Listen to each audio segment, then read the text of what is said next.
சென்னை அடுத்த ஜிஎஸ்டி சாலையில் போக்குவரத்து பாதிப்பு ஏற்பட்டிருக்கிறது. சென்னையை அடுத்த பெருங்களத்தூர் பகுதியில் கனரக லாரியின் டயர் வெடித்து விபத்து ஏற்பட்டது. இந்த லாரி சாலையின் நடுவே நின்றதால் அங்கு கடும் போக்குவரத்து பாதிப்பு ஏற்பட்டிருக்கிறது. இதனால் அலுவலகங்களுக்கு செல்வோர் கடும் பாதிப்புக்கு உள்ளாகியுள்ளனர். சென்னையை அடுத்த பெருங்களத்தூர் பகுதியில் கனரக லாரியின் டயர் வெடித்து விபத்து ஏற்பட்டது. விபத்துக்குள்ளான லாரி சாலையின் நடுவே நின்றதால் ஜிஎஸ்டி சாலையில் கடும் போக்குவரத்து பாதிப்பு ஏற்பட்டது.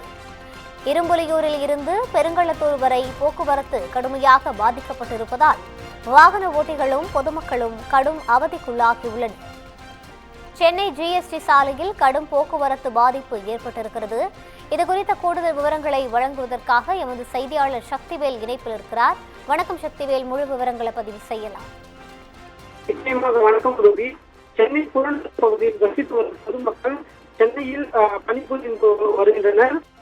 குறிப்பாக காலை நேரங்களில் அண்டலூர், பெருங்களத்தூர், தாம்பரம், குளம்பேட்டை, பல்லவரம் உள்ளிட்ட பகுதிகளில் இருந்து ஜிஎஸ்டி சாலை வழியாகவே பயணித்து வருகின்றனர். நான்கு சுமார் ஜிஎஸ்டி சாலை வழியாக லட்சக்கணக்கான வாகனங்கள் சென்று வருகின்றன.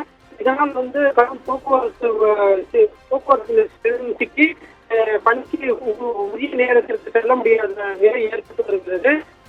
குறிப்பாக பெருங்களத்தூரில் இருந்து தாம்பரம் நோக்கி ஜிஎஸ்டி சாலை செல்லக்கூடியிருந்த கனரக லாரியின் டயர் வெடித்து விபத்துக்குள்ளானது. சாலையின் நடுவே இந்த கனரக வாகன விபத்து ஏற்பட்டதனால் வடலூரில் இருந்து சென்னை நோக்கி செல்லக்கூடிய ஜிஎஸ்டி சாலையில் கடும் போக்குவரத்து நெரிசலும் ஏற்பட்டுள்ளது. குறிப்பாக இரும்புலியூரில் இருந்து பெருங்களத்தூர் வரை இந்த போக்குவரத்து நெரிசல் நீண்ட தூரத்திற்கு வாகனங்கள் அணிவகுத்து நிற்கக்கூடிய நிலையும் ஏற்பட்டுள்ளது. இதனால் பணிக்கு செல்லக்கூடிய மக்களும் பள்ளி மாணவர்களும் கடும் சிரமத்தை சந்தித்து உள்ளனர். உடனடியாக போக்குவரத்து நெரிசலை சீர் செய்யும் பணியில் போக்குவரத்து போலீசாரும் ஈடுபட்டு வருகின்றனர். கவிதா,